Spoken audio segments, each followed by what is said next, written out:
अस्सलाम वालेकुम। हम लोग सोलर इन्वर्टर लगाते हैं और फिर हम लोग सोचते हैं कि अब हमें इसका फ़ायदा स्टार्ट हो जाएगा, हमारी जेब से पैसे निकलना बंद हो जाएंगे, हमारी बिजली का बिल कम हो जाएगा और अब हम लोग इंजॉय करेंगे, मौजें करेंगे। ऐसा बिल्कुल भी नहीं है, हरगिज़ भी नहीं है।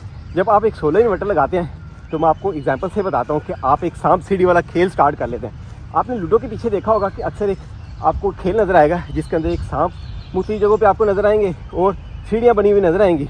उसमें आप क्या करते हैं जी कि लूडो का टाना फेंकते रहते हैं और आप सीढ़ियों से कभी कभी ऊपर भी चले जाते हैं और दरमियान में अक्सर आपको सांप जो है वो भी डंग मारता रहता है और पीछे की तरफ वापस आ जाते हैं। कभी कभी ऐसा होता है कि आप 99 पे पहुंच जाते हैं और आपको सांप डंग मारता है और आप बिल्कुल नीचे आकर गिर जाते हैं। कुछ ही लोग होते हैं जो कि फर्स्ट टाइम ही वो जो है वो अबूर कर लेते हैं और 100 क्रॉस कर जाते हैं और जीत जाते हैं। सोलर इन्वर्टर भी बिल्कुल ऐसे ही है।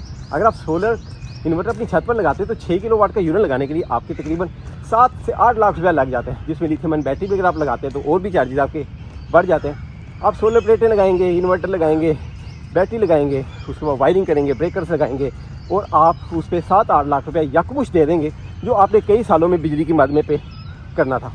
अब आप ये समझते हैं कि अब आपको मौजें होगी, अब आपका बिजली का बिल नहीं आएगा। वाकई बिजली का बिल नहीं आएगा, लेकिन अब आपने सांप सीढ़ी वाला चूँकि खेल शुरू कर दिया तो कभी भी कुछ हो सकता है।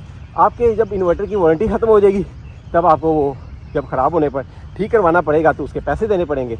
अगर इस दौरान भी आपके इन्वर्टर को आग लग जाती है, बर्न हो जाता है, ब्लास्ट हो जाता है तो वारंटी में क्लेम नहीं किया जाएगा। और पाकिस्तान में आपको पता है वारंटी कैसे क्लेम की जाती है। उसके बाद आपकी सोलर प्लेटें ख़राब हो सकती हैं, आंधी आती है वो उड़ जाती हैं, टूट जाती हैं। तीसरी चीज़ जो आपके ब्रेकर्स को आग लग सकती है वो ख़राब हो सकते हैं। चौथी चीज़ जो है वो आपका जो वायरिंग सिस्टम है वो भी डिस्टर्ब सकता है, ख़राब हो सकता है। इस तरह की कई चीज़ें हैं। और सबसे बड़ी बात जो मैं आपको बताना चाह रहा हूँ वो ये है कि सोलर प्लेटें जो इस्तेमाल होती जाएंगी उनकी जो है एफिशिएंसी कम होती जाएगी। हो सकता है 2-3 साल के बाद आपको मज़ीद सोलर प्लेटें उसमें ऐड करनी पड़े।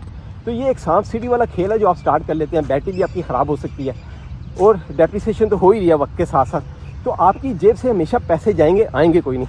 दुनिया में बिज़नेस बिल्कुल ऐसे ही चलता है, जो आपकी जेब से पैसे निकलवाता है और आप लोग सिर्फ फैसिलिटी लेते हैं। अगर आप समझते हैं कि आपके पैसे बच जाएंगे तो पैसे आपके कभी नहीं बचेंगे। आपको नए नए फीचर्स इंट्रोड्यूस करवा दी जाएंगे, नई चीज़ें इंट्रोड्यूस करवा दी जाएंगी। वक्त के साथ साथ जो आपने इन्वर्टर्स खरीदे हैं उनके पार्ट्स आना बंद हो जाएंगे। अगर आप उनको रिपेयर करवाने की कोशिश करेंगे या ट्राई करेंगे तो आप रिपेयर नहीं करवा सकेंगे। प्लेटें जो हैं आप देखें 2-3 साल पहले जो आती थी सोलर प्लेट जो है वो 325 वाट की, 340 वाट की होती थी। उसके बाद 585 वाट की आ गई और अभी 750 वाट, 790 वाट की प्लेट्स आ गई हैं। और एक दूसरे से वो कंपैटिबल नहीं होते, क्योंकि अगर आप बड़ी प्लेट किसी भी छोटी प्लेट के साथ सीरीज में लगाएंगे तो आपकी प्लेट की जो लोअर वैल्यू है वही कंसिडर होगी, वही चलेगी। तो वक्त के साथ साथ सिस्टम में इस तरह तब्दीलियाँ लेकर आ जाती हैं कि आपकी जेब से सिर्फ पैसे निकलवाए जाते हैं। लेकिन हम लोग समझते हैं कि हमारी बचत होगी। बचत कभी भी नहीं होगी, आपकी जेब से हमेशा पैसे जाएंगे। तो ये मेरी बात याद रखिएगा, आप जब भी सोलर इन्वर्टर लगवाने लगे तो ये सोच लीजिएगा कि आप सिर्फ एक फैसिलिटी ले रहे हैं, आपको बचत कोई नहीं होगी। नेक्स्ट वीडियो तक मुझे इजाज़त दीजिएगा। अल्लाह हाफिज़।